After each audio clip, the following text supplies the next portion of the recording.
and welcome to the Year of Morocco. I am Maureen Beebe, a registered dietitian and instructor of nutrition at Kennesaw State University. This educational module is meant to give you an insight into the health benefits of traditional Moroccan cuisine and give you ideas as to how you can incorporate that in your own diet. As Americans, we're constantly fighting the battle of chronic disease, obesity, diabetes, heart disease, and common cancers. And we often think of our diet as playing a role in the development of those diseases. What if instead we thought of using food as medicine? We think of utilizing foods in our diet to help fight chronic disease. Many traditional cultures utilize their food for their health benefits. The Moroccan culture is very similar to this and uses their food to fight chronic disease. The Mediterranean diet is known for being full of healthy fats and oils, packed with plant-based proteins and food components that are rich in antioxidants and have anti-inflammatory effects. The food in the Moroccan culture puts a vibrant twist on the Mediterranean diet. It's full of color and spices that are known for their disease-fighting capabilities and are sure to knock out inflammation, which is a common cause of our chronic diseases. Moroccan food has the health benefits of the Mediterranean diet, but is sure to pack interest and flavor.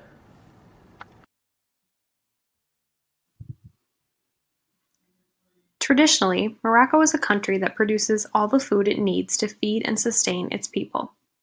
Moroccan cuisine incorporates homegrown fruits and vegetables such as oranges, melons, tomatoes, peppers, and potatoes, as well as figs, dates, almonds, and olives. In addition, Moroccan cuisine encompasses both plant-based and animal-based sources of protein. Meals are often based around lamb or poultry, but are often dressed with legumes rich in protein and fiber, such as chickpeas. What is most important in Moroccan cuisine are the spices used and the way in which they are used in food preparation.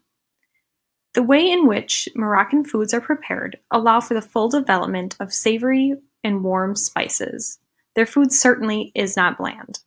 Let's take a look at some of the most common ingredients in Moroccan cuisine. We can't talk about Moroccan food without first mentioning couscous.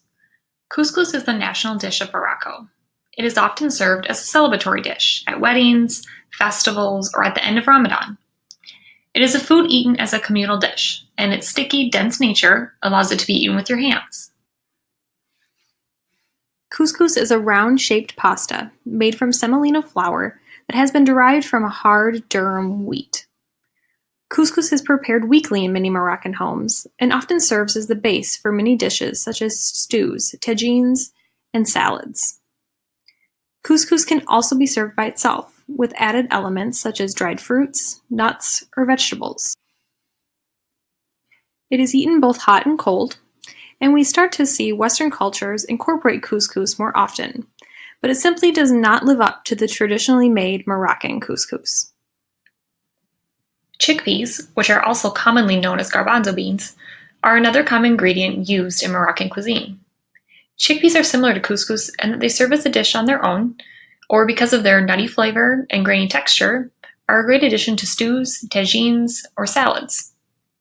They're part of the legume family. They're high in protein, a plant-based protein of course, and are known for their impressive nutrient profile.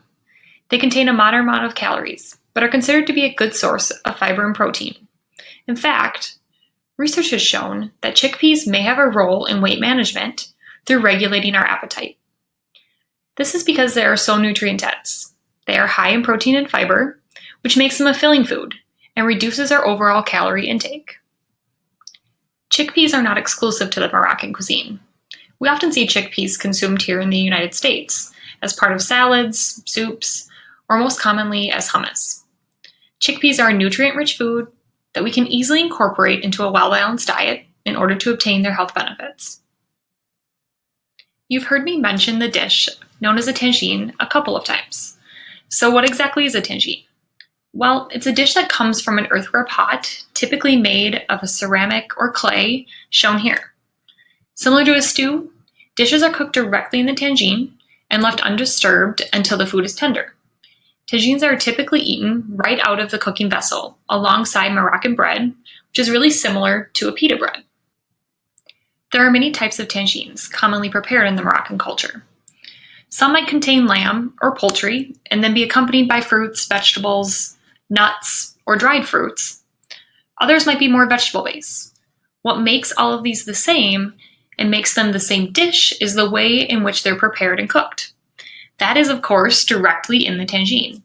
This allows them to stew slowly and develop flavors from traditional Moroccan spices. Many Moroccan dishes are often enhanced with dried fruits such as apricots, figs, raisins, or dates. Traveling through Morocco, you will find markets lined with dried fruit varieties. Dates are thought of as a Moroccan specialty and are best grown in the south. They are also widely used in tagines for their rich flavor.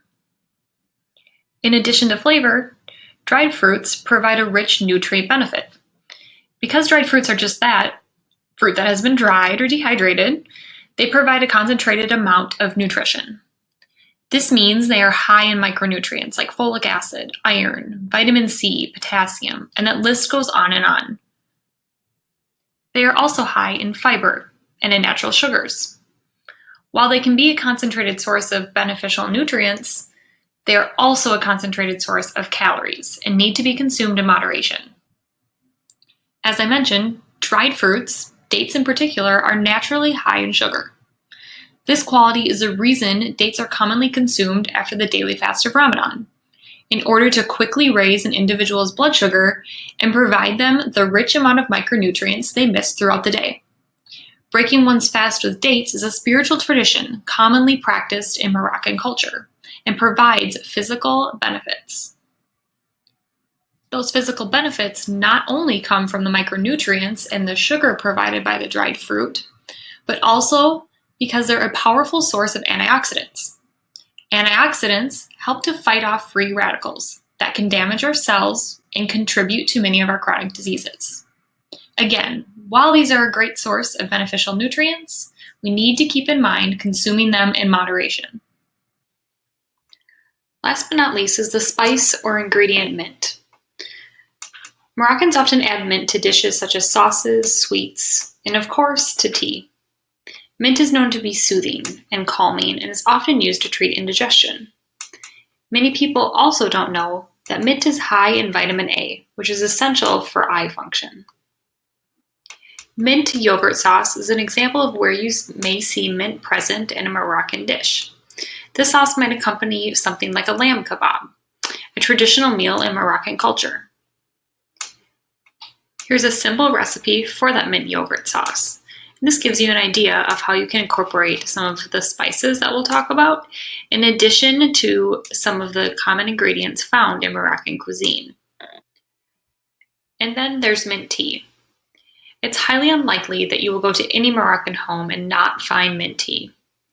That being said, this tea isn't anything like you've had before.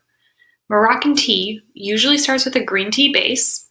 Green tea is known to be higher in antioxidants.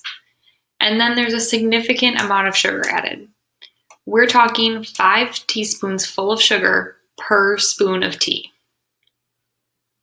In addition to the green tea and sugar, fresh mint is added and steeped to make a syrupy concoction unlike anything you've tried. Mint tea is thought to be a sign of hospitality, and it's unlikely that you will visit any home or shop without being served tea. Now that you have learned about some of the traditional foods in Moroccan cuisine, continue on to the next module to learn about the specific spices and the health benefits of those spices.